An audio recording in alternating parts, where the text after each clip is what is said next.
Okay, here we are out in the woods up here in Beaver Bank, and we're out playing with the Frontier stove. Pretty easy. We've had this for a few years and it throws a lot of heat. So if you're into the winter camping, you get a teepee or canvas tent. These are ideal for keeping you warm at night in the winter. So on the front you get a spark tray for when you're loading it. Any ashes come out, they'll catch that. Door, pretty simple. It's a really simple design. So fully closed. Let's get a couple notches here so you can set it to just slowly feed the air into it. You come up the side here. You got your damper for a slow burn, all that fun stuff. The only thing I find is you have to run this hot because the chimney will carbon up if you're not burning really nice dry wood. So we'll go collect some wood and see if we can get her going.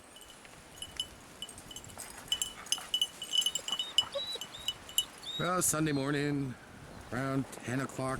It's minus 10 degrees out. And here we are. We're making up our lunch. So, when cooking on this thing, you remove the cover. I got it down there underneath for the top, and you put your pot right on there. I'm using cast iron. You can use your stainless steel camp set. It doesn't matter as long as it is large enough to cover the hole. It's got to be able to cover the hole. So I got the door open a little bit for a draft because the wood is fairly wet. So anyway, lunch going. The Lagostina cast iron brine pot, and it's chilly today. No pun intended. Get that on warming up. It's only been on there for a few minutes and it's already starting to boil a little bit. Okay, it's a couple of weeks since we'd seen the video there when we were in the woods there having snow, cooking up the chili, and I apologize, the batteries died. It went cold. So anyway, I'm going to give you a quick rundown of something that I did do since the last time. Is I made this small grate. It's got a bunch of holes in it. Alright, and I'm using it in the bottom of the stove. The reason is I want to see how it will react if the wood is up off the bottom. Alright.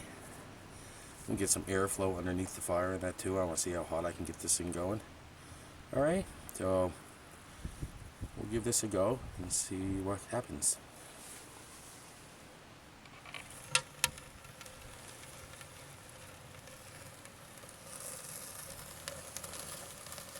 She's smoky. She's definitely smoky. I'm just using some material from a construction site here. It's too cheap to go buy wood, so it's just scrap wood that they had at the site. I do like the fact that air is getting underneath the fire more. You can see little white fire starter tablets in there. That's what we used. Raise that up a bit.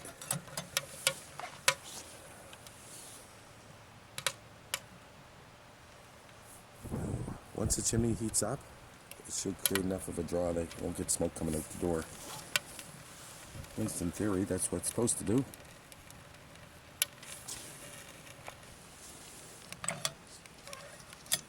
So we'll open it up. A little bit of smoke because I opened the door, but I don't know if you can see that or not. But that rack that I modified for the bottom, I like it because it's letting the air underneath the coals. And it's getting a really nice burn, considering I'm burning scrap wood from a construction site. It's just spruce. Okay, hey, I don't know if you can see this. It seems to be burning nice. Not too bad, not too bad.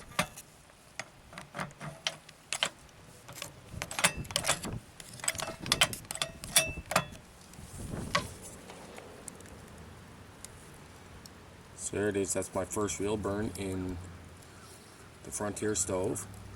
It got a really good workout today. The rack that I modified down in the bottom there, you can see the holes in that. I like that. It keeps it up off the bottom of the stove. So when the ashes, they're passing right down through, so it's getting nice air feed in. And you can see how well everything's burning in there. There's going to be nothing left in there, but just ash. So if you're going to do anything with the Frontier stove, I'd make yourself one of these little grates to go in the bottom.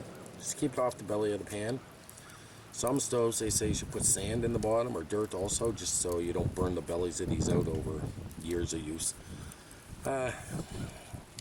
Pros, it folds up fairly compact. All the stovepipe and everything stores inside.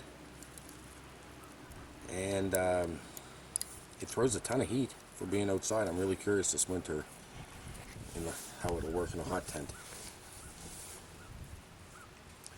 You can cook on top of them, as I said previously.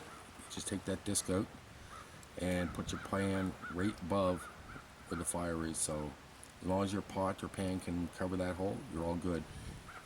And it will cook things fast. I think like any stove, they'll take some getting used to regulate them, get the heat for inside tents and that. Downside to them. Well, they fold up compact, but it's got a little bit of weight to it, so I'm not sure I'd want to be backpacking it. Not bad if you're using a sled or overlanding and using a hot tent doing that. What else here? The paint. The paint on them has a tendency, I noticed on with other videos, peels. So it's a little bit of maintenance to keep them up. I am going to try a manifold paint on it that takes high temperature heats and that. But it's not a big deal. It's not a deal breaker for me. I like it. Would I buy another one? I would. And overall, I'm quite pleased with it.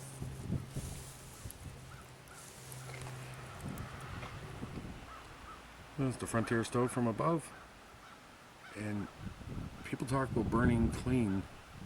There is no smoke coming out of this thing. Like, its efficiency, once you get a good fire going in it, is just no smoke. You can see the heat coming out of it.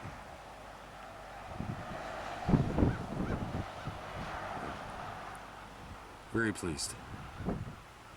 Very pleased. And it's Frontier stove, and if you're interested in one, I purchased mine from Wild Coast Tents here in Nova Scotia. It's wildcoasttents.com, and they've got lots of great outdoor gear, high-end stuff, and it'll last you years. So anyway, thanks for watching.